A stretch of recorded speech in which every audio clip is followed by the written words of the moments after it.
Alan Ochanda, KTN News in Nakuru. To Kisumu now, where the 26th Medical Laboratory Scientific Exhibition for the Association of Kenya Medical Laboratory Scientific Officers is underway, with the theme being the role of biomedical laboratory scientists in infection, prevention and control of diseases. Kevin Ogutu is there now, joins me live with the latest. Kevin Ogutu, good morning. What do you expect from this conference?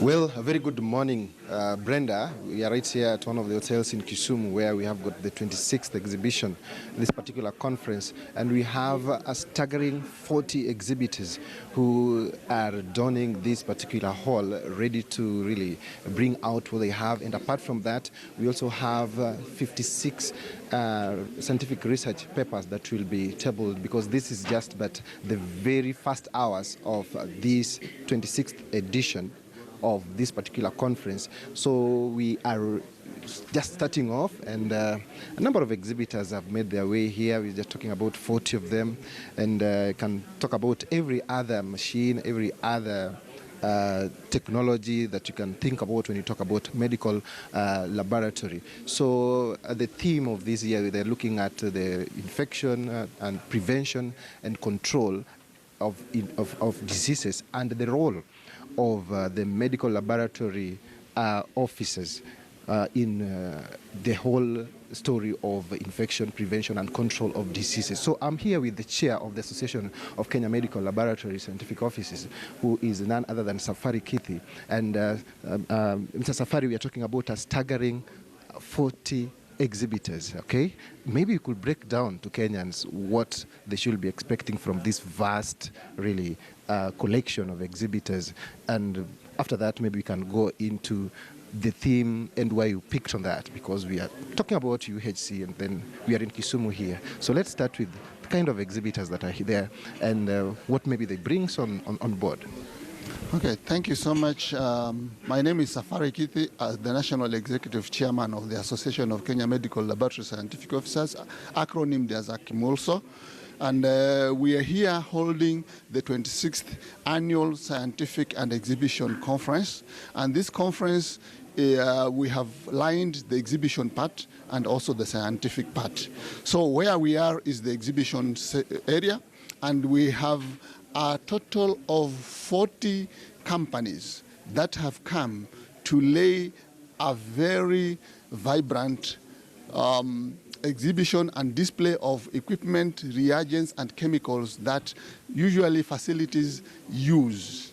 And for the purpose of UHC, the universal health coverage, and now we are in Kisumu County, one of the counties that is going to, is participating in the UHC program. I think this will be a very good area for the purpose of sampling the type of equipment and the type of reagents and chemicals that they can be able to use. We have various companies. Most of these companies are distributed all over the country. Some of them have their headquarters here in Kisumu and branches here in Kisumu, and all over the country. Most of them are headquartered in Nairobi, but they have agents who can be able to distribute and market this equipment in the various places. So we believe that this conference and all those who have attended will get a rich display of the equipment and chemicals and reagents which they can be able to use in their facilities in order to benefit the Kenyans in terms of universal health coverage. Well, that's well put, Mr. Safari. Now we are talking about the role of medical laboratory officers when it comes to prevention, infection and control of diseases. I want you to elaborate on this, because every other time we have to go to the laboratory for various tests, you are at the core of the entire health system. Let's talk about this particular theme for this 26th exhibition. Okay, thank you so much. This particular theme, infection prevention and control, and the role of biomedical laboratory scientists in this, we thought it was a timely theme, because at this era and time, we usually try as much as possible to prevent infection to both the clients that we serve, the staff, and any other users of the laboratory services. And for your information, we have many laboratories in Kenya that have undergone international standards system of accreditation. And through the Kenya National Accreditation Board, KENAS, many laboratories have been accredited. And one of the aspects that the accreditation usually looks at is infection prevention and control. We have a whole area regarding safety of the laboratory. So any laboratory to acquire those international standards, it must meet the standards of safety. So we thought that theme is important to come and emphasize in this conference, because when we have universal health coverage, we expect all the Kenyans will be coming to get laboratory services, because Kenyans are enlightened, and before they get treatment, they want to get laboratory services. So we thought that when we come and emphasize on this theme, we will be trying as much as possible to highlight to Kenyans that when they come to access the medical laboratory services in the facilities where they will be accessing UHC, they will be safe. Because we are highlighting the procedures and the processes that we usually put in place to ensure their safety.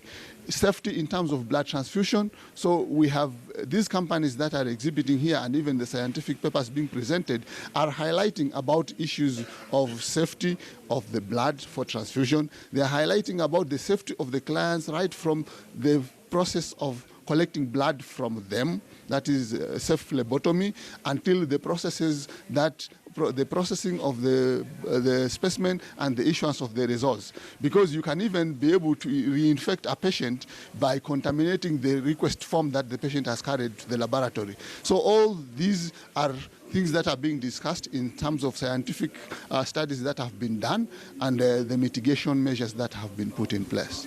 And then something else here, Mr. Safari, is that on some occasions, and I'm sure a number of Kenyans watching, some of them must have experienced this, we go to one particular facility, we get tested, we get different results, even for malaria. At some point we don't have malaria. Then we go to another facility, and then all of a sudden you have got serious high levels of the malaria bacteria in your blood.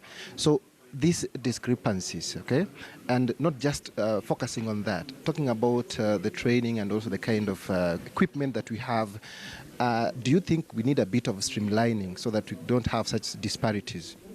Okay, thank you so much. I agree with you, and as I told you, of course, issues of mitigating the discrepancies starts with the training, and I believe that all the training institutions usually have approved curriculum.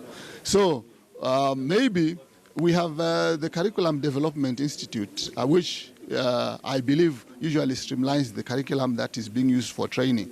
So I think I will just call upon the implementers of this curriculum to ensure that the curriculum that is being used in every training institution is the approved one. Because of course we may be having maybe some institutions that are not following up the proper regulations. I will also even urge the regulatory board of the medical laboratory, that is called Kenya Medical Laboratory Technicians and Technologists Board, KMLTB, to try and be more vigilant. We have people who have been trained for monitoring and evaluation by KICD, that is the Kenya Institute of Curriculum Development, and these are people who should be taken to the ground to try and ensure that the curriculum is enforced and training is going on very well.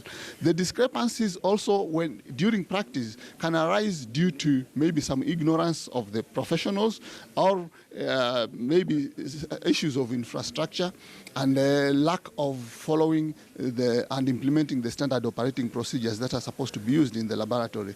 So I believe all the laboratories that have been enrolled to participate in the process towards accreditation, they usually undergo this process of ensuring that they have developed standard operating procedures and they follow them and they implement them. However, we have facilities that do not have even standard operating procedures. They have not developed them. So I will urge every facility and even the participants who are in this conference to ensure that they borrow a leaf from the researches and the studies that are being presented here, so that when they go back to their facilities, they will do this, they will take these steps towards reducing the discrepancies. One of the professional aspect of reducing these discrepancies is to ensure that you always put in internal control mechanisms. Internal control mechanisms, you process specimens from the client, positive and non-negative controls. I believe some of these facilities that we get these discrepancies may not even be implementing this. So at some point we will even urge the clients to ensure that they also know and confirm that their specimen were processed together with non-positive and non-negative controls to mitigate that. Okay, thank you very much. A very elaborate explanation there regarding the kind of exercise that is ongoing here. This is the 26th exhibition, and we have about 40 exhibitors who are here, and the executive chairman of the Association of Kenya Medical Laboratory Scientific Offices, Mr. Safari, has elaborated, and of course I'm sure everyone who is watching now know the right thing to do when it comes to getting quality services from the various laboratory outlets.